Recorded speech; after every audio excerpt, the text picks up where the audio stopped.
तुद आगे अरदास हमारी। जियो पिंड सब तेरा, कहो नानक सब तेरी वडियाई। कोई नाऊ ना जाने मेरा, कहो नानक सब तेरी वडियाई। कोई नाऊ ना जाने मेरा। सर्ब कला समर्थ चवर छत्र तख्त दे मालिक सतगुरु, जुगो जुग अटल जाहरा झूर अते हाजरा हजूर। साहिब श्री गुरु ग्रंथ साहिब जी की पावन पवित्र हजूरी का आनंद मान रहे। गुरबाणी कीर्तन के राही परम पिता वाहिगुरु जी के प्यार में जुड़ बैठे गुरु सवारे सत्संगी जनों, वाहिगुरु जी का खालसा वाहिगुरु जी की फतेह। गुरु साहिब जी की अपार बख्शिश हुई है जो रात्रि के दीवान च हाजरियां भरन का सुभाग प्राप्त होया। गुरु के कीर्तनिया ने बड़े प्यार नाल गुरबाणी का कीर्तन आप जी नूं सरवण कराया। जिंदगी के अंदर आनंद मानण दे लई, खेड़ा मानण दे लई जो महान दात गुरु साहिब जी ने सानू दिती वो है गुरबाणी का कीर्तन। सूरज ते धरती की चाल दे नाल धरती ते रुत्तां बदलदियां रहिंदियां ने, और रुत्तां बनस्पति ते प्रभाव पाउंदियां ने, मनुखता ते प्रभाव पाउंदियां ने। कदी गर्मी आउंदी है, कदी वरखा आ जाती है, कदी ठंड आ जाती है। अजकल जो रुत चल रही है बसंत की रुत कहा जाता है। एक खेड़े की रुत है। चार सवेरे खेड़ा है, फुल खिड़ जाते ने। बड़ी मिठी सुखदाई रुत है। इस रुत की बड़ी चर्चा है, गुरबाणी विच भी चर्चा है। गुरु साहिब जी ने बसंत राग उचेचे तौर पर गुरबाणी विच अंकित किया है। गुरु अमरदास जी का एक पवित्र बचन है, बसंत चढ़िया फूली बन राए। जदों बसंत चढ़दा है बनस्पति जिहड़ी वो फलदी फुलदी है, फुल्लां नूं फुल पैंदे ने, बड़े सुंदर लगते हैं। पर साहब कहते केवल बसंत ही नहीं फुलिया, मनुख भी फुल सकता है, मनुख भी आनंद माण सकता है। ये रुत्तां सानूं कुछ सुनेहा दिंदियां ने, ये रुत्तां सानूं कुछ सिक्ख्या दिंदियां ने। बसंत बड़ी सुखदाई रुत है कि गुरु साहिब जी कहते ये रुत मनुख की जिंदगी च भी आ सकती है। ये बाहरली रुत तो आउंदी ते चली जानी है, पर जदों मनुख की जिंदगी च बसंत आ जाए वो सदा कायम रहिंदी है। ये रुत इस गल की प्रतीक है कि मनुख बसंत मानण लई आया, आनंद मानण लई आया। बसंत का अर्थ विकास भी है। गुरुदेव कहते बसंत चढ़िया फूली बन राए, ये जी जंत फूले हर चित लाए। जिवें गर्मी पैंदी है बनस्पति सुक जाती है, मनुख की जिंदगी जदों विकारां की गर्मी पैंदी, हंकार की गर्मी पैंदी, मनुख भी सुक जाता है अंदरों। तो गुरुदेव कहते ये मनुख हरिया हो सकता है। बसंत राग दी वार उचेचे तौर पर गुरु के कीर्तनीय सुनाते, हर का नाम ते आयका है वो हरिया पाई। मनुख तो हरिया हो सकता है। गुरुदेव कहते मनुख तां हरिया होएगा ये जी जंत फूले हर चित लाए, जदों ये हरि दे विच अपनी सुरत जोड़नगे, परमात्मा दे प्यार च। शरीर दे उपर जवानी आउंदी है वो टल जाती है, सदा कायम नहीं रहिंदी। मन दे विच खेड़ा आउंदा है वो सदा कायम नहीं रहिंदा। मन कदी खमी च कदी खुशी चलिया जाता है। फुल्लां दे उपर बसंत आई है, ये सदा कायम नहीं रहनी। फुल कुछ चिर लई खिड़दे ने फिर मुरझा जाते हैं।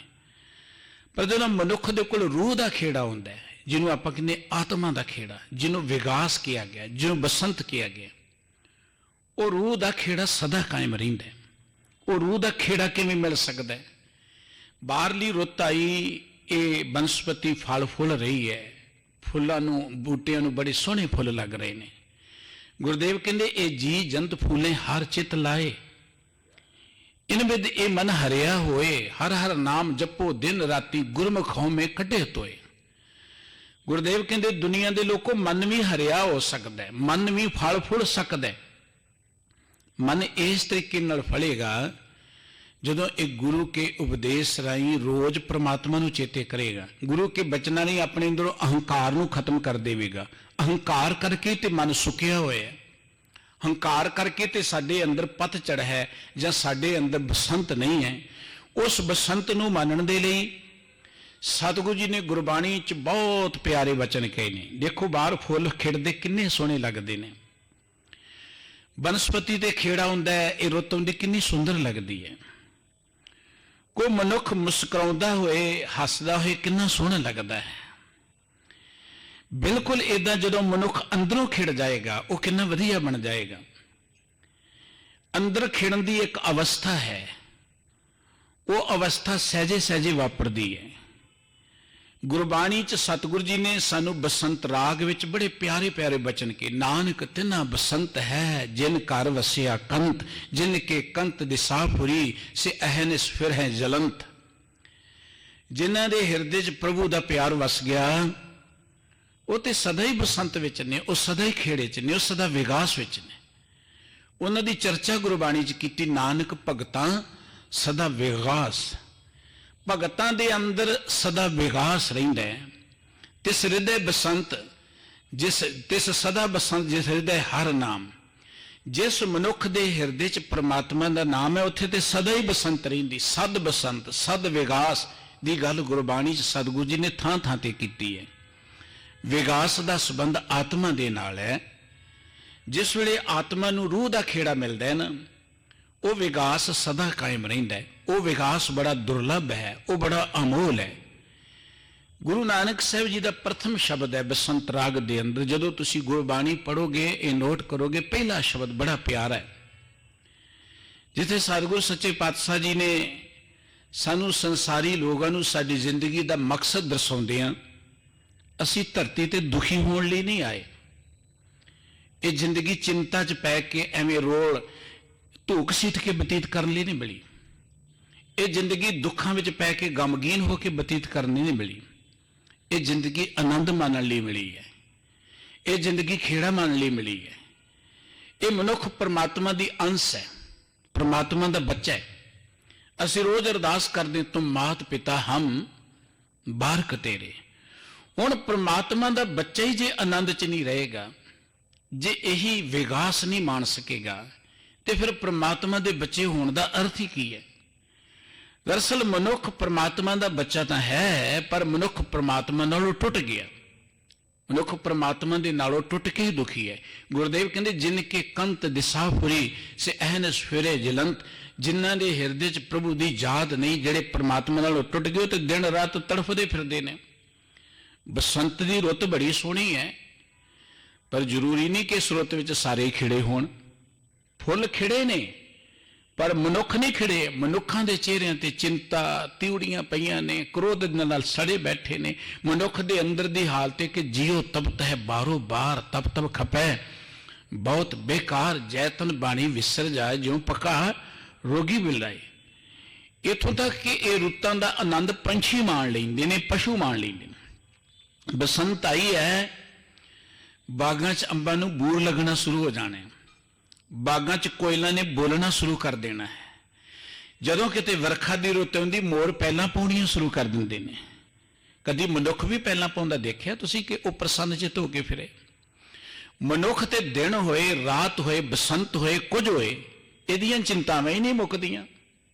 ਇਹ ਮਨੁੱਖ ਚਿੰਤਾ ਲਈ ਨਹੀਂ ਸੀ ਆਇਆ, ਪਰ ਮਨੁੱਖ ਦੀ ਹਾਲਤ ਹੋ ਗਈ ਤੇ ਜੀਓ ਤਪਤ ਹੈ ਬਾਰੋ ਬਾਰ, ਤਪ ਤਪ ਖਪੈ ਬਹੁਤ ਬੇਕਾਰ, ਜੈ ਤਨ ਬਾਣੀ ਵਿਸਰ ਜਾਏ ਜਿਉਂ ਪੱਕਾ ਰੋਗੀ ਵਿਲ ਲਾਏ। ਅੰਦਰੋਂ ਤੇ ਤਪ ਰਿਹਾ, ਸੜ ਰਿਹਾ, ਅੰਦਰੇ ਦੀ ਅੱਗ ਬਲ ਰਹੀ ਹੈ ਦੁੱਖਾਂ ਦੀ। ਉਸ ਅੱਗ ਦੇ ਨਾਲ ਅੰਦਰੋਂ ਸੜਿਆ ਬੈਠਾ। ਇੱਥੇ ਬਸੰਤ ਕਿੱਥੋਂ ਆਏਗੀ? ਗੁਰੂ ਨਾਨਕ ਸਾਹਿਬ ਜੀ ਨੇ ਇਸ ਮਨੁੱਖ ਨੂੰ ਸੰਬੋਧਨ ਕਰਦਿਆਂ ਇੱਕ ਗੱਲ ਕੀ, ਭੋਲਿਆ ਹਉਮੈ ਸੁਰਤ ਵਿਸਾਰ। ਤੈਨੂੰ ਜੇ ਜ਼ਿੰਦਗੀ ਮਿਲੀ ਤੇ ਹੰਕਾਰ ਨੂੰ ਛੱਡ ਦੇ। ਹੰਕਾਰ ਵਾਲੀ ਬਿਰਤੀ ਛੱਡੇਗਾ, ਉਸ ਪਰਮਾਤਮਾ ਦੇ ਗੁਣ ਗਾਏਗਾ। ਸਾਹਿਬ ਜੀ ਕਹਿੰਦੇ ਨੇ, ਹਉਮੈ ਮਾਰ ਵਿਚਾਰ ਮਨ, ਗੁਣ ਵਿੱਚ ਗੁਣ ਲੈ ਸਾਰ। ਹਉਮੈ ਨੂੰ ਖਤਮ ਕਰਕੇ ਪ੍ਰਮਾਤਮਾ ਨਾਲ ਜੁੜ। ਮਨੁੱਖ ਨੂੰ ਜ਼ਿੰਦਗੀ ਪ੍ਰਮਾਤਮਾ ਨੇ ਦਿੱਤੀ, ਸੁੰਦਰਤਾ ਪ੍ਰਮਾਤਮਾ ਨੇ ਦਿੱਤੀ, ਜਵਾਨੀ ਪ੍ਰਮਾਤਮਾ ਨੇ। ਹੰਕਾਰ ਬੰਦਾ ਕਰੀ ਜਾਂਦਾ। ਬੰਦੇ ਦੇ ਇਹਦੇ 'ਚ ਕੀ ਦੇਣ ਹੈ ਜੀ? ਜ਼ਿੰਦਗੀ ਵਿੱਚ ਸੁੰਦਰਤਾ 'ਚ ਬੰਦੇ ਦੀ ਕੀ ਦੇਣ ਹੈ? जिन्हां कोल सुंदरता नहीं, वो पता नहीं किन्ने को यतन करते सुंदर कर बन जाइए, किन्नियां को अपनियां बाहरी तौर पर यतन करते होणगे। सुंदरता का हंकार अकारत है, जवानी का हंकार अकारत है। ये रुतबे रब दे दिते, हंकार काहदा है? रब ने तो इसलिए दिते सी कि इन्हां रुतबियां ते बैठ के बंदा मनुखता की कोई सेवा करे, समाज की कोई सेवा करे। पर मनुख ने रुतबियां ते बैठ के हंकार ही करना शुरू कर दिता। ये धन दौलत परमात्मा दिता है, घर परमात्मा ने दिते ने। चाहिदा तां इह सी कि जिस परमात्मा ने सानू घर दिते ने, उहदा असीं धन्नवाद करिए कि वाहिगुरू जी सानू तुसीं इन्हां घरां च रहण दे योग समझिआ, इन्ने सोहणे घर दिते, तुहाडा धन्नवाद है। सानू तुसीं इन्ने वधिया कारोबार दिते ने, बेअंत लोकी जिहड़े बेकार तुरे फिरदे ने, तुहाडा ते बहुत धन्नवाद है, इन्ना वधिया कारोबार दिता है, इन्ना वधिया रुतबा दिता है। पर हुंदा इस तो उल्ट है। ये रुतबे दुखां दा कारण नहीं है, धन दुखां दा कारण नहीं है, जवानी दुखां दा कारण नहीं है, परिवार दुखां दा कारण नहीं, कोई चीज दुखां दा कारण नहीं है। दुखां कारण दा कारण मनुख दा हंकार है। घर तां सुखां लई सी, वड्डे घर च ते बहुता सुख होना चाहिदा है, पर वड्डे घर च बहुती चिंता इस करके आ गई, हंकार वड्डा हो गया। वड्डे रुतबे ते बैठ के ते बंदा बहुत सुखी होना चाहिदा, लोकां नूं सुख वंडण वाला होना चाहिदा है। पर वड्डे रुतबे ते बैठ के बंदा वड्डा हंकारी हो गया, दुखी इस करके हो गया। सतगुरु जी कहते भोलिया हौमे सुरत विसार, हौमे मार विचार मन, गुण विच गुण लै सार। वो कमलिया अपने अंदरों हंकार त्याग दे, हंकार नूं छड्ड के परमात्मा नूं चेते कर। जे प्रसाद बसे सुख मंदिर तिसे ते आए सदा मन अंदर। घर वड़दा ते घर वड़दे वाहिगुरू दा धन्नवाद करिया कर। वाहिगुरू जी धन्नवाद तेरा, इन्ना सोहना घर सानू दिता है, इन्ना सोहना परिवार दिता है, इन्ने सोहने कारोबार दिते ने। जे प्रसाद छत्ती अमृत खाए ते ठाकर को रख मन माए। हौमे मार विचार मन, हौमे वाली विचार नूं खत्म करके गुण विच गुण लै सार। सारे गुणा तो उत्तम गुण यह है कि परमात्मा के गुणा नूं चेते कर, परमात्मा के परोपकार चेते कर। गुरु अर्जन देव जी ने बड़ा सुंदर पैगाम दिता सी, रामैया के गुण चेत प्राणी, कवन मूल ते कवन दृष्टानी। वो परमात्मा के परोपकार चेते कर, गुण चेते कर। तेरा मूल की है? तू अज जवानी का हंकार करदा है, अज रुतबे का हंकार करदा है, तेरा मुढ़ की है? मुढ़ ते मां की रगत पिता बिंद धारा ही है ना। तेनू देख रब ने कित्थों दा की बना दिता, किन्ना सुंदर शरीर बनाया है, इनू फिर बाहरों सोहणिया बनाता, नैन नक्स लगा के होर शिंगार दिता है इसनू। तेरा बचपन विच वाहिगुरू जी ने प्रतिपालना की है, माता के उदर च प्रतिपालना की है, जवानी दीयां सुख सहूलतां दित्तियां ने। पर गुरु साहब जी ने जिथे कहा रमैया के गुण चेत प्राणी, कवन मूल ते कवन दृष्टानी, जिन तू साज सवार शिंगारिया गर्भ अगर में, जिन्हें उभारिया बाहर वस्ता तुझे प्यारे, दूध पर जोबन भोजन सुख सूर बिरद पिया, ऊपर साख सैन मुख पियाओ बैठ के देन। जवानी च बंदा भुल जाता है अपने बचपन दीयां गल्लां कि मैं किवें पलिया, मैनू माँ प्यो ने किवें पालिया, वाहिगुरू जी ने किवें, भुल जांदियां ने गल्लां। वो जवानी च ते माँ प्यो नूं भुल जांदे, जवानी च ते माँ प्यो नूं कहंदा चुप करके बह जाओ, तुसीं बुढ़े हो गए, तुहानूं नहीं पता कुछ भी। जवानी च रब नूं तां उहने की चेते करना है, वो ते माँ प्यो नूं भी नहीं चेते करदे। जवानी एक इहो जी चीज़ है। पर सतगुरू जी कहंदे इह निर्गुण गुण कछू न बूझे, इहनूं इह नहीं पता कल नूं बुढ़े होणे। परमात्मा ते जे बुढ़े वारे दे भी संभाल दे लई साधन बना दिंदा है, पर यह निर्गुण अकिरत कण है, यह रब दे गुणां नूं जाणदा नहीं। इहदे दुखां दा कारण यह है, इहदी जिंदगी च जे बसंत नहीं है, देखो बनस्पति बसंत विच है, पशु पंछी खेड़ा माणदे ने, पर मनुख दी जिंदगी च खेड़ा ही नहीं है। उहदा कारण यह है कि मनुख अंदरों हंकार दे नाल लड़ गया। इस मन को बसंत की लगे ना सोए, ये मन जलिया दूजे दोए। बाहर बसंत बड़ी प्यारी रुत आई है, पर मनुख खुश ही नहीं है। ਇਹਦੇ ਉੱਪਰ बसंत का असर ही कोई नहीं है। ਉਹਦਾ कारण कि ते अंदरों दूजे भाव च लग के सड़ गया है, हंकार विच सड़ गया, ये मन जलिया दूजे दोए, दूजे पासे लग के सड़ गया है। ते गुरु बाबा जी कहते भोलिया हौमे सुरत विसार, हौमे वाली बिरती त्याग दे। हंकार किसी चीज का चंगा नहीं है। हंकार करने वाले ते धरती तो चले गए, वड्डे वड्डे अहंकारी नानक गर्भ गले। हंकारी बंदा कदी सुखी नहीं हो सकता, भावें वो सारी धरती का मालक क्यों ना होवे। और गुरबाणी च हंकारियां दी सतगुरु जी ने बड़ियां उदाहरण दित्तियां ने। ते सतगुरु जी कहते तेनू करना की चाहिए, जदों तू हौमे वाली सुरत विसारेगा ना, बसंत आई है धरती ते, कोई सानू समझा रही है, पैगाम दे रही, बंदे तेरी जिंदगी च बसंत आ सकती है। ये बसंत ते आनी ते चली जानी, तेरी जिंदगी सदा बसंत आ सकती, सदा विकास आ सकता है।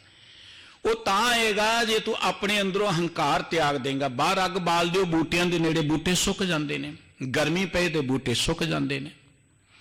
जिस मनुख के अंदर ही अग बल रही, उत्थे बसंत कितों आएगी? एक भी नहीं, कई तरह की अग है। काया आहरण मन विच लोहा, पंच अगन तित लाग रही, 5 तरह की अग बल रही है। गुरुदेव कहते इस हौमे की बिरती नूं त्याग के तां देख, जदों भी असी दुनिया तो टुट के एक सुर हो के परमात्मा के प्यार जुड़ते, उहदे शुकराने जुड़ते, प्रकृति नाल जुड़ते, साडे अंदरों एक हुलारा पैदा हुंदा है, साडे अंदर एक चाह की लहर पैदा हुंदी है। वो लहर सदा बनी रहे, उन्होंने आनंद कहते हैं। वो लहर सदा बनी रहे, उन्होंने बसंत कहते हैं। असी कोई वधिया काम कर लीए, किसी बाग बगीचे च प्रकृति दे नाल जुड़ के पहाड़ां च जाके कुछ देखते, साडे अंदर बड़ी खुशी पैदा हुंदी है। वो खुशी सदा बनी रहे, इन्हूं बसंत किया गया। सतगुरु जी कहते वो पता क्यों खुशी पैदा हुंदी है? असी कुछ अद्भुत देखते हैं, कुछ असी अजीब देखते हैं। दुनिया तो साडी सुरत उस वेले टुटी हुंदी है, दुनिया का कोई हंकार नहीं हुंदा, ते वो दुनिया तो टुटन करके साडे अंदरों एक लहर पैदा हुंदी है खुशी की। उस वेले सानू अपनी वडप्पण दा, धन दा, दौलत दा कोई ख्याल नहीं हुंदा। जदों असीं प्रकृति च लवलीन हो जाने, उदों असीं कहने वाह, अंदरों एक आनंद पैदा हुंदा है। ते गुरु बाबा जी कहते जे तू सदा लई अपने अंदरों हंकार नूं मेड़ देंगे, पता की होएगा फिर? महा महा मुबारकी चढ़िया सदा बसंत, परफड़ चित सुमाल सोए सदा सदा गोबिंद। तेनू बहुत बहुत वधाइयां। जदों तू अपने अंदरों अहंकार वाली बिरती नूं त्याग देगा, तेरे अंदर सदा बसंत, हमेशा कायम रहने वाली बसंत पैदा हो जाएगी। परफुड़ चित सुमाल सोए, जे तू चाहना ये चित बसंत च रहे, खेड़े च रहे। देखो बनस्पति का खेड़ा अखां नूं चंगा लगदा है ना, जे किते रूह का खेड़ा मिल जाए तो कितनी आनंद की गल है। परफुड़ दा अर्थ है खेड़ना। परफुड़ चित समाल सोए सदा सदा गोबिंद। भोलिया हंकार वाली बिरती नूं छड्ड के परमात्मा नूं सदा चेते रख। जे चेते रखेगा तेरा चित खिड़ जाएगा, तेरे अंदर सदा बसंत पैदा हो जाएगी। पर होएगी उदों जदों तू हौमे वाली बिरती नूं त्यागेगा, जदों तू हौमे वाली बिरती नूं त्याग के कर्म करेगा। असी जो भी कर्म करते वो बीज बनता है, कर्म बीज है। कोई कर्म कर दिए, चंगा कर दिए, माड़ा करिए, असी कहने जिहा बीजा है सो लुना है। कर्मा संदड़ा खेत, गुरु के बचन ने कि जो बीजांगे उही सानू वड्ढना पैना है। हौमे वाले कर्म करांगे तो हंकार ही प्रफुल्लित होएगा। गुरु बाबा जी कहते जो तू हौमे नूं त्याग के कर्म करेगा, कर्म पेड़, तेरे अंदर एक कम्मां दा दरखत पैदा होएगा। हर कम बूटा बनने की समर्था रखता है। वो कम भावें चंगा है भावें माड़ा है। बूटा तुसी कोई लगा लो, किकर दा बीजोगे वो भी उगेगा, उन्होंने कंडे लगणगे। किते अंब लगा लोगे वो भी उगेगा, उन्होंने अंब लग जाणगे, मिठे फल लगणगे। बूटा चंगा तुहानूं छां देवेगा, फल देवेगा, फुल देवेगा। बूटे इहो ਜਿਹੇ भी ने जिहड़े जिंदगी च कंडे खिलार दिंदे ने, जो बीजोगे वड्ढना पएगा। गुरु बाबा जी कहते जो तू हौमे नूं भुला के, हौमे तो रहत हो के परमात्मा दे प्यार च जुड़ेगा, कर्म पेड़, तेरे अंदर कर्मां दा एक दरखत पैदा होएगा। बाहर दरखत पैदा हुंदे ने, साडे अंदर भी दरखत पैदा हुंदे ने। गुरबाणी ने कहा मन खिड़िया हरिया बाग, मन नूं बाग दे नाल तुलना दित्ती है। जिवें बाहर बाग लगाउने आ, फल लगते ने, फुल लगते ने। मन खिड़िया हरिया बाग, जे अंदर अग वरेगी तो मन का बाग सुक जाएगा। सतगुरु जी कहते देखो बसंत रुत आई, देख फूल फूल रहे, फूल फूल तेरे, एक रहे सूक खठूले। एक वो भी ने जेड़े बसंत विच भी सुके ही हुए ने, वो भी ने जेड़े मनुखा जिंदगी च भी बड़े दुखी ने, वो भी ने जेड़े धर्म कर्म करदियां भी बड़े परेशान ने, क्योंकि अंदर हंकार है। गुरु बाबा जी कहते साडे अंदर एक बाग, देखो वो बाग किकरां दा ला लो, वो बाग अंबां दा लगा लो, तुहाडी मर्जी। जदों तुसी अहंकार तो रहत हो के कोई भी काम करोगे, कर्म पेड़, ये काम कोई भी माड़ा नहीं है। किरत करना भी एक उत्तम कर्म है, हर मनुख नूं किरत करनी चाहिए है। पर किरत नूं जे ड्यूटी समझ के करिए, जे अपना फर्ज समझ के करिए, एक किरत सुखदाई हो जाती, किरत बंदगी बन जाती है। ਪਰ ਕਿਉਂਕਿ ਅਸੀਂ ਕਿਰਤ ਨੂੰ ਸਿਰਫ ਪੈਸੇ ਲਈ ਸਮਝਿਆ ਕਿ ਪੈਸਾ ਕਮਾਉਣ ਲਈ ਕੰਮ ਕਰਨਾ ਹੈ, ਜਿਸ ਕੰਮ 'ਚੋਂ ਬਹੁਤਾ ਪੈਸਾ ਮਿਲੇ ਉਹੀ ਕਰਨਾ ਹੈ, ਅਸੀਂ ਉਸੇ ਬੰਨੇ ਜਾਣਾ ਜਿੱਥੋਂ ਬਹੁਤਾ ਲਾਭ ਹੋਏ, ਸਾਨੂੰ ਬਹੁਤਾ ਪੈਸਾ ਮਿਲੇ। ਅੱਜ ਕਿਰਤ ਜਾਂ ਕੰਮ ਸਿਰਫ ਪੈਸੇ ਲਈ ਹੀ ਗਿਣਿਆ ਜਾਂਦਾ ਹੈ। ਜੇ ਕੰਮ ਚੱਲ ਰਿਹਾ ਤੇ ਪੈਸਾ ਹੈਗਾ ਤੇ ਕੰਮ ਕਰਨ ਦੀ ਕੀ ਲੋੜ ਹੈ? ਬੈਠੇ ਰਹੋ, ਵਿਆਜ ਤੋਂ ਹੀ ਕੰਮ ਚਲਾਈ ਜਾਓ, ਕੰਮ ਤੇ ਚੱਲ ਜਾਏਗਾ ਪਰ ਖੇੜਾ ਨਹੀਂ ਮਿਲੇਗਾ। ਜੇ ਬੈਠੇ ਰਹੋ, ਕੰਮ ਕਰਨ ਵਾਲੇ ਬੜੇ ਨੌਕਰ ਨੇ, ਲੋੜ ਨਹੀਂ ਹੈ ਕੰਮ ਕਰਨ ਦੇ ਲਈ, ਉਦੋਂ ਜ਼ਿੰਦਗੀ 'ਚ ਖੁਸ਼ਹਾਲੀ ਨਹੀਂ ਆਏਗੀ।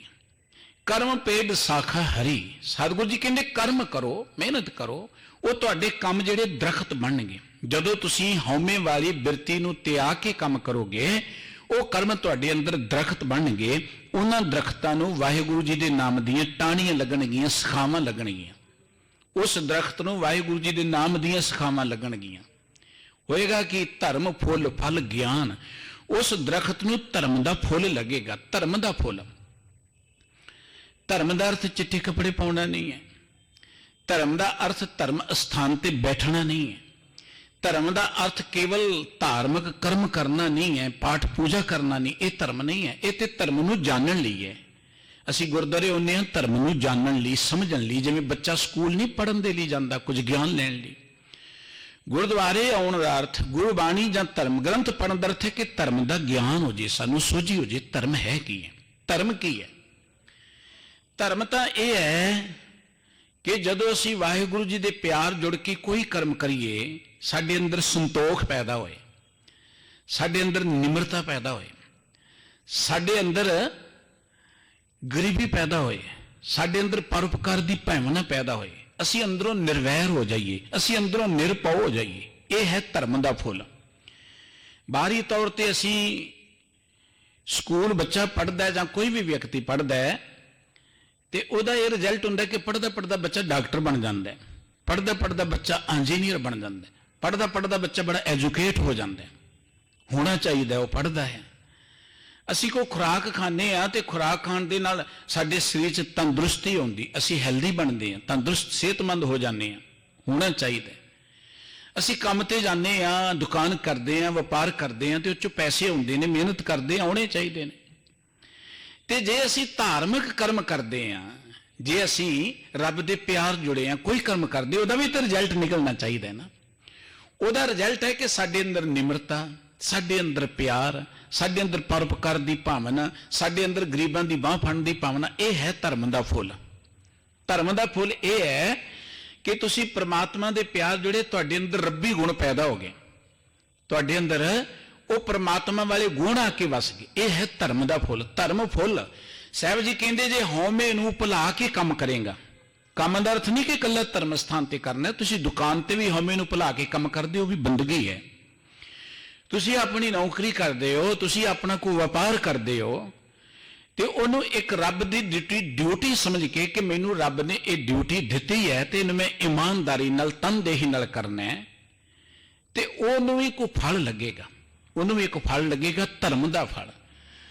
ਆਪਾਂ ਉਹਨਾਂ ਲੋਕਾਂ ਨੂੰ ਬੜਾ ਯਾਦ ਕਰਦੇ ਹਾਂ ਜਿਹੜੇ ਆਪਣੇ ਕਾਰ ਵਿਹਾਰ ਵਿੱਚ ਬੜੇ ਸੁੱਚੇ ਨੇ, ਬੜੇ ਇਮਾਨਦਾਰ ਨੇ। ਦੁਨੀਆ ਉਹਨਾਂ ਨੂੰ ਬੜਾ ਚੇਤੇ ਕਰਦੀ ਹੈ ਕਿ ਬੰਦਾ ਬੜਾ ਧਰਮੀ ਹੈ, ਉਹਨੇ ਤਾਂ ਚਿੱਟੇ ਕੱਪੜੇ ਨਹੀਂ ਪਾਏ, ਉਹ ਤਾਂ ਕਿਸੇ ਧਰਮ ਸਥਾਨ ਤੇ ਮਾਲਾ ਨਹੀਂ ਫੇਰ ਰਿਹਾ, ਲੇਕਿਨ ਅਸੀਂ ਕਹਿੰਦੇ ਬੰਦਾ ਬੜਾ ਧਰਮੀ ਹੈ, ਇਹਦਾ ਵਿਹਾਰ ਬੜਾ ਸੁੱਚਾ ਹੈ, ਇਹ ਸੱਚ ਬੋਲਦਾ ਹੈ, ਇਹ ਕਦੀ ਝੂਠ ਨਹੀਂ ਬੋਲਦਾ, ਇਹ ਕਦੀ ਕਿਸੇ ਨਾਲ ਹੇਰਾ ਫੇਰੀ ਨਹੀਂ ਕਰਦਾ, ਇਹ ਧਰਮੀ ਹੈ ਬੰਦਾ। ਧਰਮ ਦਾ ਫੁੱਲ ਇਹ ਹੈ ਕਿ ਮਨੁੱਖ ਦੀ ਜ਼ਿੰਦਗੀ 'ਚ ਰੱਬੀ ਗੁਣ ਆ ਜਾਣ, ਇਮਾਨਦਾਰ ਹੋ ਜਾਏ, ਪਰਉਪਕਾਰੀ ਹੋ ਜਾਏ। ਸਤਿਗੁਰੂ ਜੀ ਕਹਿੰਦੇ ਜੇ ਹੰਕਾਰ ਵਾਲੀ ਬਿਰਤੀ ਨੂੰ ਤਿਆਗ ਕੇ ਪਰਮਾਤਮਾ ਦੇ ਪਿਆਰ ਜੁੜ ਕੇ ਤੂੰ ਕਰਮ ਕਰੇਗਾ। ਕਰਮ ਦਾ ਅਰਥ ਕੇਵਲ ਧਰਮ ਸਥਾਨ ਤੇ ਨਹੀਂ ਹੈ, ਕਰਮ ਦਾ ਅਰਥ ਤੂੰ ਆਪਣੀ ਕਿਰਤ ਕੋਈ ਵੀ ਕਰੇਗਾ, ਜਿੱਥੇ ਵੀ ਰਹੇਗਾ। ਦੇਖੋ ਬਾਬਾ ਰਵਿਦਾਸ ਜੀ ਜੁੱਤੀਆਂ ਗੰਢਦੇ ਨੇ, ਜੁੱਤੀਆਂ ਗੰਢਣਾ ਹੀ ਉਹਨਾਂ ਦਾ ਕਰਮ ਬਣ ਗਿਆ। ਕੋਈ ਕੱਪੜੇ ਉਣ ਰਿਹਾ, ਕੋਈ ਖੇਤੀ ਕਰ ਰਿਹਾ, ਕੋਈ ਦੁਕਾਨ ਕਰ ਰਿਹਾ, ਉਹੀ ਉਹਨਾਂ ਦਾ ਧਰਮ ਬਣ ਗਿਆ।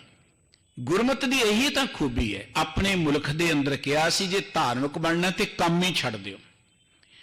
ਮਨੁੱਖ ਜੰਗਲਾਂ 'ਚ ਬੈਠਣ ਲਈ ਨਹੀਂ ਆਇਆ, ਜਿਹਨੇ ਜੰਗਲਾਂ 'ਚ ਬੈਠਣਾ ਹੁੰਦਾ ਤੇ ਰੱਬ ਇਹਨੂੰ ਜੰਗਲਾਂ 'ਚ ਹੀ ਪੈਦਾ ਕਰਦਾ।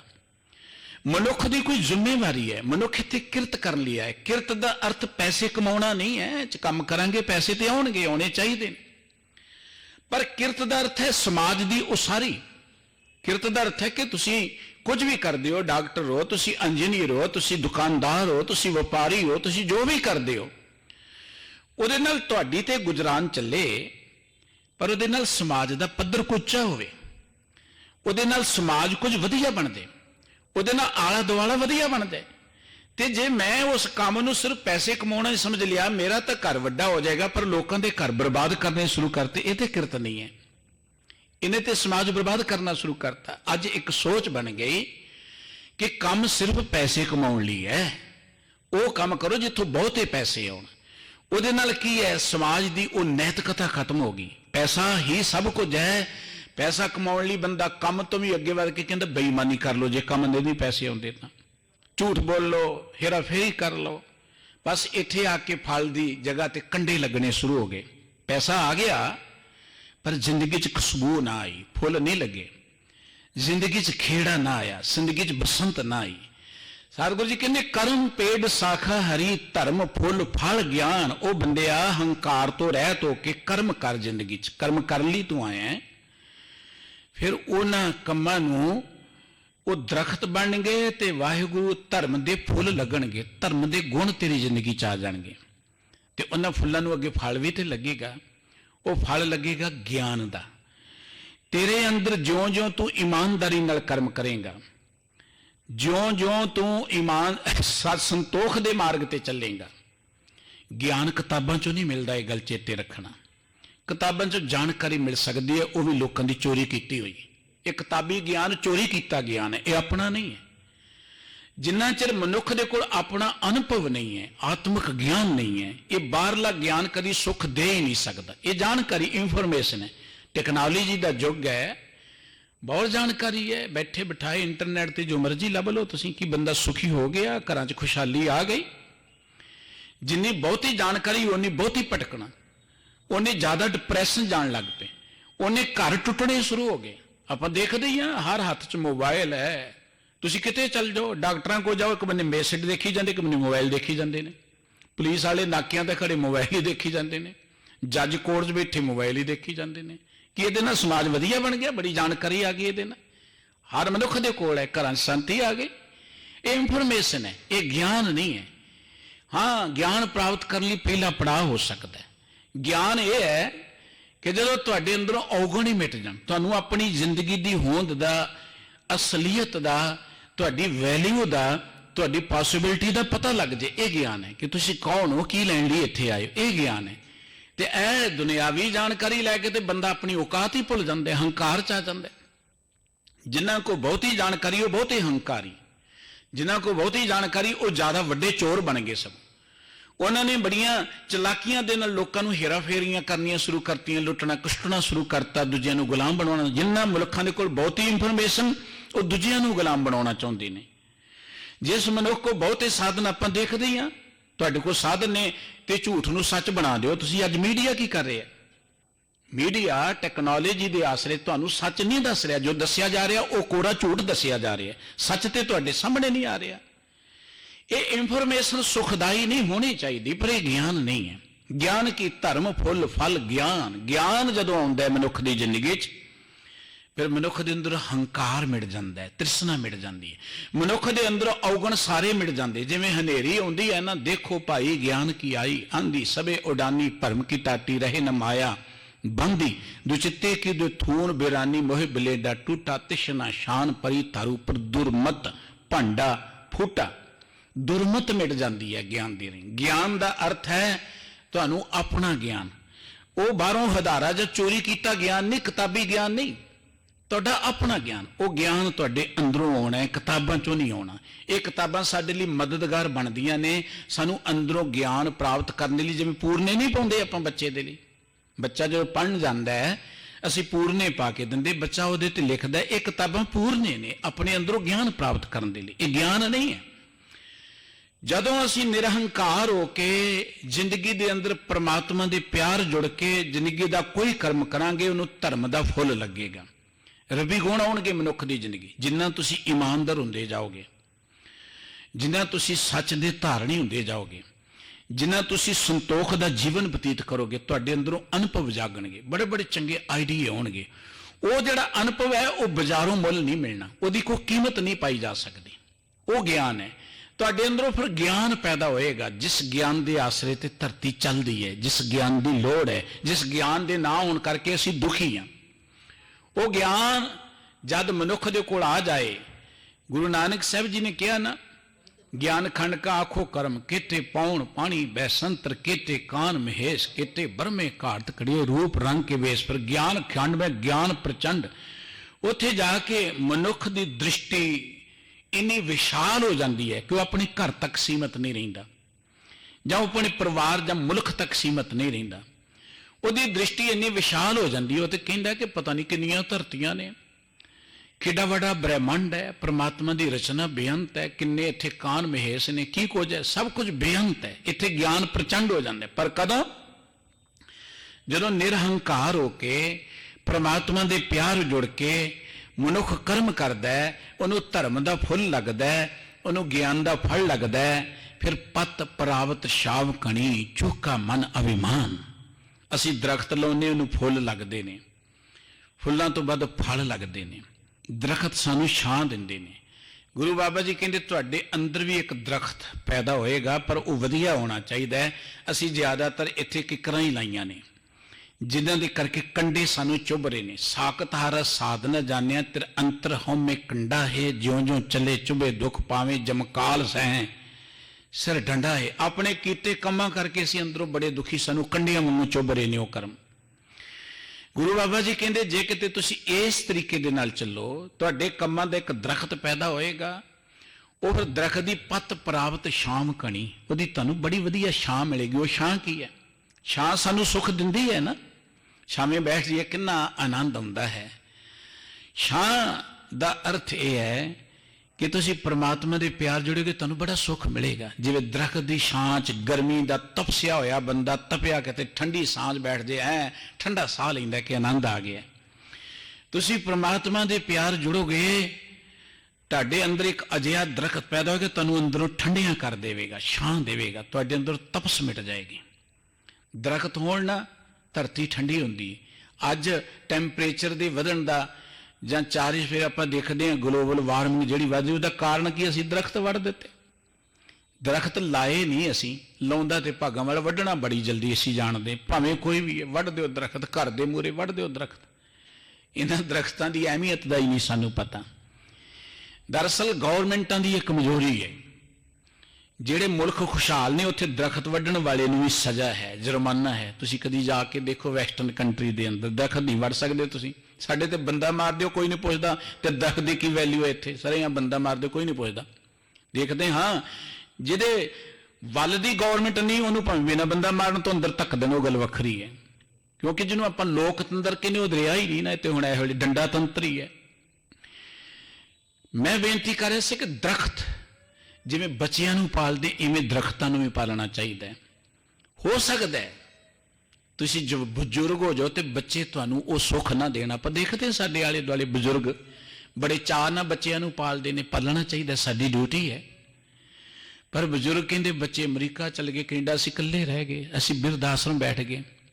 ਤੁਸੀਂ ਇੱਕ ਦਰਖਤ ਲਗਾਓਗੇ, ਤੁਹਾਨੂੰ ਛੱਡ ਕੇ ਨਹੀਂ ਜਾਏਗਾ। ਆਖੋ ਸਤਨਾਮ ਸ੍ਰੀ ਵਾਹਿਗੁਰੂ। ਦਰਖਤ ਤੁਹਾਨੂੰ ਛੱਡ ਕੇ ਨਹੀਂ ਜਾਏਗਾ। ਦਰਖਤ ਦੀ ਜਿੰਨਾ ਚਿਰ ਜ਼ਿੰਦਗੀ ਤੁਹਾਨੂੰ ਛਾਂ ਦੇਵੇਗਾ, ਤੁਹਾਨੂੰ ਫਲ ਦੇਵੇਗਾ, ਤੁਹਾਨੂੰ ਸੁੱਖ ਦੇਵੇਗਾ। ਜਿੱਥੇ ਦਰਖਤ ਹੋਣਗੇ ਨਾ, ਉੱਥੇ ਕਦੀ ਟੈਂਪਰੇਚਰ ਹਾਈ ਨਹੀਂ ਹੋਏਗਾ। ਲੁਧਿਆਣੇ ਦਾ ਇਨਕਮ ਟੈਕਸ ਦਾ ਇੱਕ ਦਫ਼ਤਰ ਹੈ ਹੈਬੋਵਾਲ, ਜਾ ਕੇ ਦੇਖੋ ਤੁਸੀਂ। ਉੱਥੇ ਇੱਕ ਮਹਿੰਦਰ ਸਾਹਿਬ ਬੜੇ ਵਧੀਆ ਬੰਦੇ ਨੇ, ਉਹਨਾਂ ਬੜੇ ਦਰਖਤ ਲਾਏ। ਉੱਥੋਂ ਦਾ ਟੈਂਪਰੇਚਰ ਸਭ ਤੋਂ ਲੋ ਹੁੰਦਾ ਹੈ, ਲੁਧਿਆਣੇ ਸਭ ਤੋਂ ਲੋ, ਕਿਉਂਕਿ ਉਹਨੇ ਦਰਖਤ ਲਾਏ। ਕੰਧਾਂ ਨਾਲ ਵੀ ਉਹਨਾਂ ਬੂਟੇ ਲਗਾਏ ਹੋਏ ਨੇ। ਦਰਖਤ ਹੋਣੇ ਚਾਹੀਦੇ ਨੇ। ਦਰਖਤ ਲਾਉਣਾ ਹਰ ਮਨੁੱਖ ਦੀ ਡਿਊਟੀ ਹੈ, ਵੱਢਣੀ ਡਿਊਟੀ ਨਹੀਂ। ਦਰਅਸਲ ਵੱਢਦੇ ਸਾਰੇ ਹੀ ਨੇ। ਗੌਰਮੈਂਟਾਂ ਬਦਲਦੀਆਂ ਨੇ, ਸੜਕਾਂ ਨਵੀਆਂ ਬਣਨ ਦਾ ਪਲਾਨ ਬਣਦਾ, ਦਰਖਤ ਵੱਢਣ ਦੇ ਲਾਉਂਦਾ ਹੀ ਕੋਈ ਨਹੀਂ ਹੈ। ਉਹਨਾਂ ਦੀ ਪੁੱਛਗਿੱਛ ਹੋਣੀ ਚਾਹੀਦੀ ਵੱਢਣ ਵਾਲਿਆਂ ਦੀ, ਔਰ ਲਗਾਏ ਕਿਉਂ ਨਹੀਂ, ਇਹ ਵੀ ਤੇ ਪੁੱਛਗਿੱਛ ਹੋਣੀ ਚਾਹੀਦੀ ਹੈ ਨਾ। ਦਰਖਤ ਵੱਢਣਾ ਵੀ ਤੇ ਇੱਕ ਕ੍ਰਾਈਮ ਹੈ ਨਾ। ਦਰਖਤ ਲਾਉਣੇ ਤੇ ਉਹਦੀ ਛਾਂ ਮਿਲਦੀ ਹੈ। ਗੁਰੂ ਬਾਬਾ ਜੀ ਕਹਿੰਦੇ ਜੇ ਤੁਸੀਂ ਸ਼ੁਭ ਕਰਮਾਂ ਦਾ ਦਰਖਤ ਆਪਣੇ ਅੰਦਰ ਲਾ ਲਿਆ, ਇਹਦੇ ਤੋਂ ਛਾਂ ਮਿਲੇਗੀ, ਤੁਹਾਨੂੰ ਸੁੱਖ ਮਿਲੇਗਾ, ਆਨੰਦ ਮਿਲੇਗਾ। ਪਤ ਪ੍ਰਾਪਤ ਸ਼ਾਮ ਕਣੀ, ਤੁਹਾਨੂੰ ਇਹਦੇ ਚੋਂ ਇੱਜ਼ਤ ਮਿਲੇਗੀ। ਤੁਹਾਨੂੰ ਇਹਦੇ ਚੋਂ ਸੁੱਖ ਮਿਲੇਗਾ। ਇਸ ਦਰਖਤ ਦੀ ਛਾਂ ਬੜੀ ਸੰਘਣੀ ਹੈ। ਬਾਹਰਲੇ ਦਰਖਤਾਂ ਦੇ ਤੇ ਪੱਤੇ ਝੜ ਜਾਂਦੇ ਨੇ, ਉਹ ਕਦੀ ਹੋ ਸਕਦਾ ਤੁਹਾਨੂੰ ਛਾਂ ਨਾ ਦੇਣ, ਉਹ ਹੋ ਸਕਦਾ ਹੈ ਹਨੇਰੀ ਨਾਲ ਟੁੱਟ ਜਾਣ, ਹੋ ਸਕਦਾ ਮਾਰੇ ਜਾਣ ਕਿਸੇ ਬਿਮਾਰੀ ਨਾਲ। ਪਰ ਜਿਹੜਾ ਦਰਖਤ ਤੁਹਾਡੇ ਅੰਦਰ ਪੈਦਾ ਹੋਣਾ ਹੈ ਨਾ, ਉਹਦੀ ਛਾਂ ਬੜੀ ਸੰਘਣੀ ਹੈ। ਚੁੱਕਾ ਮਨ ਅਵਮਾਨ, ਤੁਹਾਡੇ ਅੰਦਰੋਂ ਹੰਕਾਰ ਮਿਟ ਜਾਏਗਾ, ਤੁਸੀਂ ਨਿਰਹੰਕਾਰ ਹੋ ਕੇ ਧਰਤੀ ਤੇ ਬੜੇ ਸੁਖੀ ਹੋਗੇ। ਸਾਡੇ ਦੁੱਖਾਂ ਦਾ ਕਾਰਨ ਹੀ ਹੰਕਾਰ ਸੀ, ਤੇ ਗੁਰੂ ਬਾਬਾ ਜੀ ਕਹਿੰਦੇ ਭੋਲਿਆ ਹਉਮੈ ਸੁਰਤ ਵਿਸਾਰ, ਹਉਮੈ ਮਾਰ ਵਿਚਾਰ ਮਨ ਗੁਣ ਵਿੱਚ ਗੁਣ ਲੈ ਸਾਰ। ਜੇ ਤੂੰ ਚਾਹੁੰਦਾ ਕਿ ਬਸੰਤ ਤੇਰੇ ਅੰਦਰ ਆਏ, ਕਿੰਨੀ ਸੋਹਣੀ ਰੁੱਤ ਹੈ, ਫੁੱਲ ਖਿੜੇ ਨੇ, ਬਨਰਾਏ ਬਨਸਪਤੀ ਫਲੀ ਫੁੱਲੀ ਹੈ, ਤੂੰ ਵੀ ਜ਼ਿੰਦਗੀ 'ਚ ਇਵੇਂ ਹੀ ਖਿੜਿਆ ਰਹੇ, ਤੇਰੀ ਜ਼ਿੰਦਗੀ 'ਚ ਬਹਾਰ ਰਹੇ। ਤੇ ਗੁਰੂ ਬਾਬਾ ਜੀ ਕਹਿੰਦੇ ਫਿਰ ਹਉਮੈ ਵਾਲੀ ਫਿਰਤੀ ਨੂੰ ਤਿਆਗ ਕੇ ਤੂੰ ਅਜਿਹੇ ਕਰਮ ਕਰ ਕਿ ਤੇਰੇ ਅੰਦਰ ਵਾਹਿਗੁਰੂ ਦੇ ਨਾਮ ਦਾ ਇੱਕ ਦਰਖਤ ਪੈਦਾ ਹੋ ਜਾਏ, ਉਹਨੂੰ ਰੱਬੀ ਗੁਣਾਂ ਦੇ ਫੁੱਲ ਲੱਗਣ, ਉਹਨੂੰ ਗਿਆਨ ਦਾ ਫਲ ਲੱਗੇ, ਤੇਰੇ ਅੰਦਰ ਠੰਡੀ ਛਾਂ ਹੋਵੇ, ਤੇਰੇ ਅੰਦਰ ਅਹੰਕਾਰ ਮਿਟ ਜਾਏ। ਔਰ ਇੱਥੇ ਬਸ ਨਹੀਂ, ਮਹਾ ਰੁੱਤੀ ਆਵਣੀ ਵੇਖੋ ਕਰਮ ਕਮਾਏ। ਗੁਰੂ ਸਾਹਿਬ ਜੀ ਕਹਿੰਦੇ ਇੱਕ ਹੋਰ ਗੱਲ ਕੀ ਹੋਏਗਾ, ਅੱਖੀ ਕੁਦਰਤ ਕੰਨੀ ਬਾਣੀ ਮੁਖ ਆਖਣ ਸਚ ਨਾਮ। ਜੇ ਤੂੰ ਇਹ ਦਰਖਤ ਲਗਾ ਲਏਗਾ ਨਾ ਆਪਣੇ ਅੰਦਰ, ਤੇਰੇ ਅੰਦਰ ਕੀ ਹੋਏਗਾ, ਅੱਖੀ ਕੁਦਰਤ, ਅੱਖਾਂ ਨਾਲ ਤੂੰ ਕੁਦਰਤ ਨੂੰ ਦੇਖੇਗਾ ਨਾ, ਕੁਦਰਤ ਵਿੱਚੋਂ ਵੀ ਤੈਨੂੰ ਰੱਬ ਨਜ਼ਰ ਆਏਗਾ। ਅੰਦਰ ਦਰਖਤ ਹੋਏਗਾ ਤੇ ਬਾਹਰਲੀ ਬਨਸਪਤੀ 'ਚ ਵੀ ਤੈਨੂੰ ਰੱਬ ਹੀ ਨਜ਼ਰ ਆਏਗਾ, ਉੱਥੇ ਵੀ ਤੈਨੂੰ ਪਰਮਾਤਮਾ ਹੀ ਨਜ਼ਰ ਆਏਗਾ। ਅੱਖੀ ਕੁਦਰਤ ਕੰਨੀ ਬਾਣੀ, ਅੱਖਾਂ ਨਾਲ ਵੀ ਤੂੰ ਜਿੱਧਰ ਦੇਖੇਗਾ ਬਲਿਹਾਰੀ ਕੁਦਰਤ ਵਸਿਆ।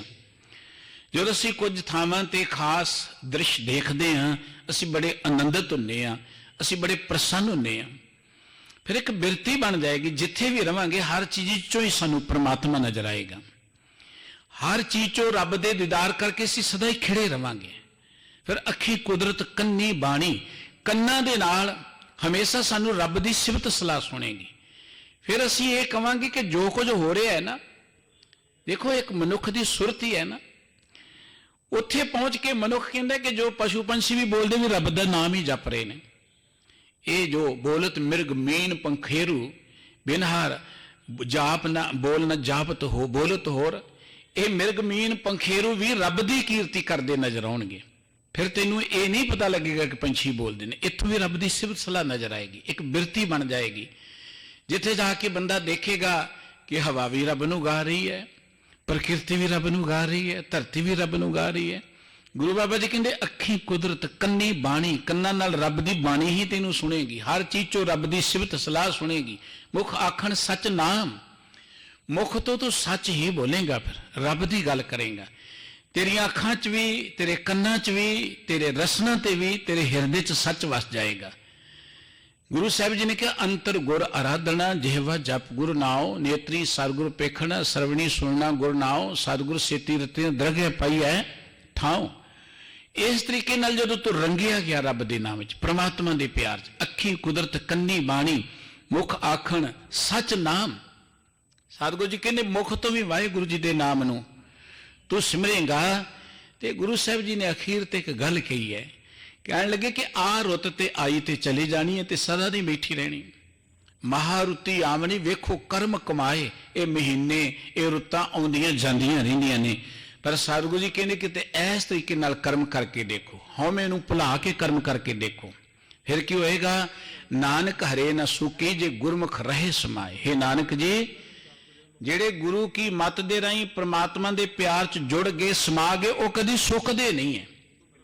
ਉਹ ਤੇ ਤਤੀਆਂ ਤਵੀਆਂ ਤੇ ਵੀ ਹਰੇ ਰਹਿੰਦੇ ਨੇ, ਉਹ ਤੇ ਮਾਛੀਵਾੜੇ ਦੇ ਜੰਗਲ 'ਚ ਵੀ ਰੱਬ ਦੇ ਗੀਤ ਹੀ ਗਾਉਂਦੇ ਨੇ, ਉਹ ਤੇ ਚਮਕੌਰ ਦੀ ਗੜੀ 'ਚ ਵੀ ਆਨੰਦ 'ਚ ਰਹਿੰਦੇ ਨੇ, ਉਹ ਤੇ ਸਿਰ ਤੇ ਆਰਾ ਚੱਲੇ, ਉਹ ਭਾਵੇਂ ਕਤਲਗਾਹ 'ਚ ਬੈਠੇ ਨੇ, ਉੱਥੇ ਵੀ ਹਰੇ ਨੇ।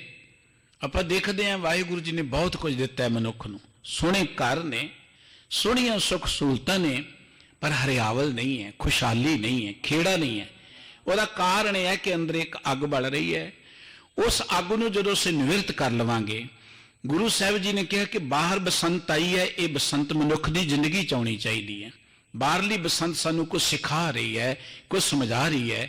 ਗੁਰੂ ਸਾਹਿਬ ਜੀ ਨੇ ਕਿਹਾ ਸੀ ਬਨਸਪਤੀ ਫੂਲੀ ਹੈ ਨਾ, ਬਨਸਪਤੀ ਬਸੰਤ ਚੜਿਆ ਫੂਲੀ ਬਨ ਰਾਏ, ਜਿਵੇਂ ਬਨਸਪਤੀ ਫਲੀ ਫੁੱਲੀ ਹੈ, ਇਹ ਜੀ ਜੰਤ ਫੂਲੇ ਹਰ ਸੂਹ ਚਿਤ ਲਾਏ। ਇਹ ਸਾਰੇ ਜੀਵ ਵੀ ਫਲ ਫੁੱਲ ਸਕਦੇ ਨੇ, ਖੁਸ਼ ਹੋ ਸਕਦੇ ਨੇ, ਖਿੜ ਸਕਦੇ, ਪਰ ਜੇ ਪ੍ਰਮਾਤਮਾ ਸੁਰਤ ਜੋੜਨ। ਤੇ ਗੁਰੂ ਸਾਹਿਬ ਜੀ ਕਹਿੰਦੇ ਪ੍ਰਮਾਤਮਾ 'ਚ ਸੁਰ ਜੋੜਨ ਦਾ ਤਰੀਕਾ ਇਹ ਹੈ ਆਪਣੇ ਅੰਦਰੋਂ ਅਹੰਕਾਰ ਵਾਲੀ ਬਿਰਤੀ ਨੂੰ ਤਿਆਗ ਦਿਓ। ਜਿੰਨਾ ਚਿਰ ਅਹੰਕਾਰ ਰਹੇਗਾ, ਬਾਹਰ ਭਾਵੇਂ ਬਸੰਤ ਆਈ ਜਾਏ, ਬਾਹਰ ਭਾਵੇਂ ਤੁਸੀਂ ਫੁੱਲਾਂ ਦੀਆਂ ਸੇਜਾਂ ਤੇ ਬੈਠੇ ਰਹੋ, ਬਾਹਰ ਭਾਵੇਂ ਤੁਸੀਂ ਰਾਜ ਗੱਦੀਆਂ ਤੇ ਬੈਠੇ ਰਹੋ, ਤੁਹਾਡੇ ਅੰਦਰ ਖੇੜਾ ਨਹੀਂ ਆਏਗਾ, ਬਸੰਤ ਨਹੀਂ ਆਏਗੀ। ਹਾਲਾਂਕਿ ਸਭ ਕੁਝ ਸੁੱਖ ਲਈ ਹੈ, ਕੋਈ ਚੀਜ਼ ਮਨੁੱਖ ਦੇ ਦੁੱਖ ਲਈ ਨਹੀਂ ਹੈ। ਕੋਈ ਵਿਅਕਤੀ, ਕੋਈ ਵਸਤੂ, ਕੋਈ ਪਦਾਰਥ, ਕੋਈ ਥਾਂ ਦੁੱਖਾਂ ਦਾ ਕਾਰਨ ਨਹੀਂ ਹੈ। ਇਹ ਮਨੁੱਖ ਦੀ ਅੰਦਰਲੀ ਬਿਰਤੀ ਦੁੱਖਾਂ ਦਾ ਕਾਰਨ ਹੈ। ਉਹ ਬਿਰਤੀ ਜਿੰਨਾ ਚਿਰ ਅਹੰਕਾਰ ਵਾਲੀ ਰਹੇਗੀ, ਧਰਮ ਸਥਾਨ ਤੇ ਬੈਠਾ ਵੀ ਬੰਦਾ ਤਪੀ ਜਾਂਦਾ ਹੈ। ਤੁਸੀਂ ਦੇਖ ਲਓ ਨਾ, ਵੱਡੇ ਵੱਡੇ ਰੁਤਬਿਆਂ ਤੇ ਬੈਠੇ ਬੰਦਾ ਸੜੀ ਕੁਰਜੀ ਜਾਂਦਾ ਹੈ। ਉਹਦਾ ਕਾਰਨ ਕਿ ਅੰਦਰ ਹੰਕਾਰ ਬੈਠਾ ਹੋਇਆ ਹੈ। ਤੇ ਗੁਰੂ ਸਾਹਿਬ ਜੀ ਕਹਿੰਦੇ, ਜੇ ਆਪਾਂ ਜ਼ਿੰਦਗੀ ਦਾ ਖੇੜਾ ਮੰਨਣਾ, ਉਹਦੇ ਲਈ ਸਭ ਤੋਂ ਪਹਿਲੀ ਸ਼ਰਤ ਭੋਲਿਆ ਹਉਮੈ ਸੁਰਤ ਵਿਸਾਰ। ਆਪਣੇ ਅੰਦਰੋਂ ਹੰਕਾਰ ਵਾਲੀ ਬਿਰਤੀ ਨੂੰ ਨਿਵਰਤ ਕਰ। ਆਓ, ਇਹ ਬਸੰਤ ਦੀ ਬੜੀ ਪਿਆਰੀ ਰੁੱਤ, ਜਿਹਦੀ ਚਰਚਾ ਗੁਰਬਾਣੀ ਵਿੱਚ ਸਤਿਗੁਰੂ ਜੀ ਨੇ ਬਹੁਤ ਕੀਤੀ। ਸਮੁੱਚਾ ਬੇਅੰਤ ਰਾਗ ਬਸੰਤ ਰਾਗ, ਤੇ ਬਸੰਤ ਰਾਗ ਵਿੱਚ ਬਸੰਤ ਦੇ ਬੜੇ ਗੁਣ ਗਾਏ ਸਤਿਗੁਰੂ ਜੀ ਨੇ। ਨਾਨਕ ਤਿਨਾ ਬਸੰਤ ਹੈ ਜਿਨ ਕਰ ਵਸਿਆ ਕੰਤ, ਹਰ ਕਾ ਨਾਮ ਧਿਆਏ ਕੋ ਹਰਿਆ ਪਾਈ। ਉਹ ਬਸੰਤ ਸਾਨੂੰ ਸਮਝਾਉਣ ਲਈ ਆਈ ਹੈ ਕਿ ਅਜਿਹੀ ਬਸੰਤ ਸਾਡੀ ਜ਼ਿੰਦਗੀ 'ਚ ਸਦਾ ਰਹਿਣੀ ਚਾਹੀਦੀ ਹੈ। ਆਪਾਂ ਇਵੇਂ ਹੀ ਖਿੜੇ ਰਹੀਏ ਜਿਵੇਂ ਬਨਸਪਤੀ ਖਿੜੀ ਹੋਈ ਹੈ। ਅਸੀਂ ਖਿੜਨ ਲਈ ਆਏ ਹਾਂ, ਝੂਰਨ ਲਈ ਨਹੀਂ ਆਏ, ਦੁਖੀ ਹੋਣ ਲਈ ਨਹੀਂ ਆਏ, ਜਾਂ ਅਸੀਂ ਜ਼ਿੰਦਗੀ ਅੰਦਰ ਚਿੰਤਾ ਦੇ ਵਿੱਚ ਸੜਨ ਦੇ ਲਈ ਨਹੀਂ ਆਏ। ਅਸੀਂ ਕਿਉਂ ਸੜ ਰਹੇ ਹਾਂ? ਉਹਦਾ ਕਾਰਨ ਹੈ ਕਿ ਇਹ ਮਨ ਜਲਿਆ ਦੂਜੇ ਦੋਏ, ਇਸ ਮਨ ਕੋ ਬਸੰਤ ਕੀ ਲੱਗੇ ਨਾ ਸੋਏ। ਇਹਦੇ ਤੇ ਬਸੰਤ ਦਾ ਅਸਰ ਹੀ ਕੋਈ ਨਹੀਂ। ਦੇਖੋ, ਪ੍ਰਕਿਰਤੀ ਚੋਂ ਤੁਸੀਂ ਸਿੱਖ ਸਕਦੇ, ਹੈ ਹੀ ਪ੍ਰਕਿਰਤੀ ਸਿਖਾਉਣ ਲਈ। ਉਹ ਕਿਤਾਬ ਗਿਆਨ ਤੁਹਾਨੂੰ ਕਿਤਾਬਾਂ ਚੋਂ ਨਹੀਂ ਮਿਲੇਗਾ ਜੋ ਪ੍ਰਕਿਰਤੀ ਚੋਂ ਮਿਲੇਗਾ। ਪਰ ਬੰਦਾ ਜਿਹੜਾ ਹੈ, ਉਹਨੇ ਪ੍ਰਕਿਰਤੀ ਤੋਂ ਕੀ ਸਿੱਖਣਾ? ਉਹ ਤੇ ਗੁਰਦੁਆਰੇ ਕੋ ਸਿੱਖਦਾ, ਜਿਹਨੇ ਨਹੀਂ ਸਿੱਖਣਾ ਉਹ ਤੇ ਗੁਰਦੁਆਰੇ ਵੀ ਖਾਲੀ ਚਲੇ ਜਾਣ, ਚਲੋ ਕੜਾਹ ਪ੍ਰਸਾਦ ਲੈ ਗਿਆ, ਲੰਗਰ ਛਕ ਲਿਆ, ਹਾਜ਼ਰੀ ਲੱਗ ਗਈ, ਮੁਬਾਰਕ ਹੈ। ਪਰ ਸਿੱਖਿਆ ਕੀ ਆਪਾਂ? ਜੇ ਸਿੱਖਣਾ ਹੈ ਤੇ ਇਹ ਬਸੰਤ ਸਾਨੂੰ ਕੁਝ ਸਿਖਾਉਣ ਲਈ ਆਈ ਹੈ। ਆਓ ਗੁਰੂ ਚਰਨਾਂ 'ਚ ਅਰਦਾਸ ਕਰੀਏ, ਸਾਡੀ ਜ਼ਿੰਦਗੀ 'ਚ ਗੁਰੂ ਕੇ ਇਹ ਬਚਨ ਵਸਣ ਕੇ ਪੜਿਆ। ਹਉਮੈ ਸੁਰਤ ਵਿਸਾਰ, ਹਉਮੈ ਮਾ ਵਿਚਾਰ ਮਨ, ਗੁਣ ਵਿੱਚ ਗੁਣ ਵਿਸਾਰ। ਇਹਨੀਆਂ ਬੇਨਤੀਆਂ ਪ੍ਰਵਾਨ ਕਰਨੀਆਂ, ਭੁੱਲ ਚੁੱਕ ਦੀ ਖਿਮਾ ਬਖਸ਼ ਦੇਣੀ ਜੀ। ਸਤਿਗੁਰੂ ਸਾਰਿਆਂ ਦੇ ਦਿਲ 'ਚ ਬਸੰਤ ਪੈਦਾ ਕਰਨ, ਅਸੀਂ ਸਦਾ ਖੇੜੇ ਰਹੀਏ, ਜ਼ਿੰਦਗੀ ਦਾ ਆਨੰਦ ਮਾਣੀਏ। ਇਹ ਅਰਦਾਸ ਹੈ। ਗੁਰੂ ਕੇ ਕੀਰਤਨੀ ਆਪ ਜੀ ਦੀ ਸੇਵਾ 'ਚ ਹਾਜ਼ਰ ਹੋਏ ਨੇ। ਬੜਾ ਮਿੱਠਾ ਕੀਰਤਨ ਭਾਈ ਸਾਹਿਬ ਜੀ ਕਰਦੇ ਨੇ। ਆਓ ਜੀ ਉਹਨਾਂ ਪਾਸੋਂ ਗੁਰਬਾਣੀ ਕੀਰਤਨ ਦਾ ਆਨੰਦ ਮਾਣੋ ਜੀ। ਪਿਆਰ ਸਹਿਤ ਬੁਲਾਓ। ਵਾਹਿਗੁਰੂ ਜੀ ਕਾ ਖਾਲਸਾ, ਵਾਹਿਗੁਰੂ ਜੀ ਕੀ ਫਤਿਹ।